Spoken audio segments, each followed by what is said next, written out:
If you're an NBA fan, you've probably heard that Nikola Jokic has an amazing basketball IQ. Well, if you're watching Friday night against the Timberwolves, you probably saw this where he had called out the Timberwolves play without anyone even saying the play. We will get to that, but there's so much more from this game that really showed why Jokic is just one of the smartest in the game. The first thing that really impresses me is his court mapping. Now, you probably know by now that Jokic is one of the best passers in the league, and one of those reasons is that he knows where everyone is on the floor. Even when he has an open three, he no-looks his pass to Julian Strawther for an open shot. Now, take a play like this. Christian Braun takes Jokic's dribble handoff and drives before kicking it back out. As Jokic now drives, Porter also cuts, so as Jokic is looking to pass, this is what he sees.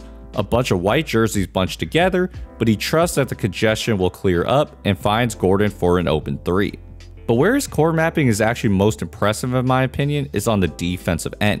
The Wolves come out of a timeout and they attack Jokic. Now Minnesota thinks they're occupying Jokic's attention on Anthony Edwards, and Randall smartly sets a flare screen for DiVincenzo, but Westbrook smartly denies it, so Dante cuts backdoor. Now keep in mind that Jokic hasn't even looked at DiVincenzo, and his matchup Julius Randle is still wide open. So Jokic decides to take the cut away and then gets back to Randle. Now he does get beat, but he gives Denver a chance to at least take a charge. But what I thought was even more impressive was the play before this one. So Naz Reid drives and he forces a layup. Jokic gets it to Westbrook and he not surprisingly misses the layup.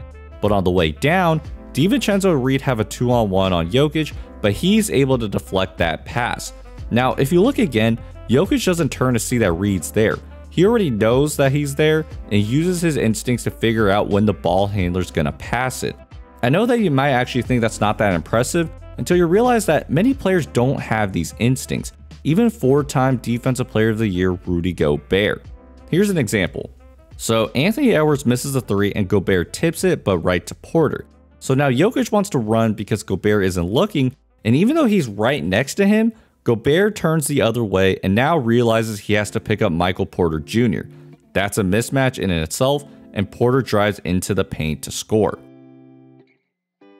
The Gobert-Jokic matchup is one of the most intriguing matchups in basketball. Gobert has done a good job mixing how he's going to cover Jokic, but there's a couple things Jokic does to gain advantages. Because Gobert is so long, he's one of the few that can gamble and then recover. So as he tries to get the steal, Jokic realizes that he's not going to catch that pass. So instead, he bats it back to Brown, and now because Gobert gambled, he's out of the play. Now it's a numbers game, and Jokic finds Aaron Gordon for the and one. In the second, Gobert tries stealing Aaron Gordon's pass. This time there's no one in Jokic's vicinity, so he has to tip it to himself and now has a clear lane. He tries getting it to Gordon and gets deflected, and he smartly tips it to Michael Porter, who has a decent look but can't get it off in time. The other way he really gains advantages is off a Timberwolves miss. Because the Wolves don't have Karl Anthony Towns anymore, Jokic realizes that he can create a mismatch if he could just get ahead of Rudy Gobert. So after Anthony Edwards misses, Jokic gets the board and immediately sprints. Notice how he cuts just in front of Gobert, which helps create even more separation, and he finds Christian Braun for the layup. Later in the game, Mike Conley's driving, and Jokic stunts to bait him into throwing it up. Gobert misses, and Jokic runs down again. Again, notice how he cuts right in front of Gobert, and that allows him to slow down because he's already ahead. Gobert tries to get around him, but Murray throws it to Jokic's left side, and he gets a layup. Now in the half court, we know how special Jokic is with the ball in his hands, but he is almost as equally special playing off the ball. Here he appears to be setting a screen for Aaron Gordon, but because there's so much empty space in the middle, he instead cuts middle and floats it home, but the refs wave it off with a foul on the ground. Just a minute later, the Nuggets are prepping to have Brown set a screen for Jokic, but he lets Gobert go under the screen first before popping back out to try and get the mismatch. As Gobert comes back, Jokic then cuts and gets deep position, then he throws a perfect behind the back pass to Aaron Gordon, who then hits the fadeaway jumper. Insane stuff. So at this point, we've talked a lot about his offense, but as promised, we would go back to this play where he had called out the Wolves ATO.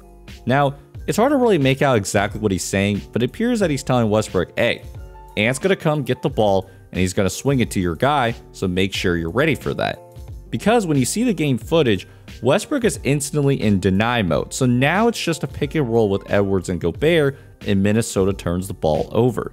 The reason I think he was telling Westbrook to deny is because the Timberwolves had ran something like this in the past, where Ant would get the ball in the left wing, run the pick and roll, and then instantly swing it to the guy up top, who then would make the next pass for the shot. If you look back at the original clip, Westbrook was denying the guy up top, which then blew up that play. You're probably wondering how the hell Jokic knew about this play. I mean, even Minnesota was asking that. This motherfucker say, hey, he's good. Me and Rudy looked at each other and said, how the fuck do we know? Because nobody said we didn't say nothing. If Jokic didn't know through film study, Minnesota had ran something like this earlier in the game, but Jokic honestly had overthought it, and here's what I mean. So Gobert sets the screen for Ant to go to the left wing, and instead of telling Westbrook to deny the guy up top, Jokic runs out to trap Anthony Edwards. And I think it's because he didn't want Ant to run the pick and roll with Gobert. Now it ends up not working because Jaden McDaniels is able to get to the rim for a dunk, so Jokic then made an adjustment the next time down when he saw that same play. The funny thing is that while this play went viral, he actually had called out another Timberwolves action earlier in the game that ESPN also caught. Finally, they're doing something right. So the camera doesn't show everything, but Jokic is telling Westbrook that his guy is going to curl down to the baseline and into the corner. Then he's telling Peyton Watson to be ready for a pick and roll on the left wing. And as the camera pans to game view, that's exactly what happens. The Wolves run a pick and roll on the left wing in hopes of hitting the guy in the corner, but that doesn't work. Naz Reid forces up a layup and the Nuggets get a stop. I think what's interesting is that Jokic is not a great defender, but he can make up for his deficiencies by understanding how an offense is supposed to operate. So as he picks out people's tendencies and understands how the ball is going to be moving, he can then make the specific adjustments to at least be ready for that. If it's a one-on-one situation, chances are he isn't going to stop those, but he still could be the quarterback of the Nuggets defense just by calling out what everyone needs to be doing and knowing where each individual needs to be. And that's what makes Jokic's basketball IQ so powerful, because he could use it to control both ends of the floor. So I hope you guys enjoyed this video.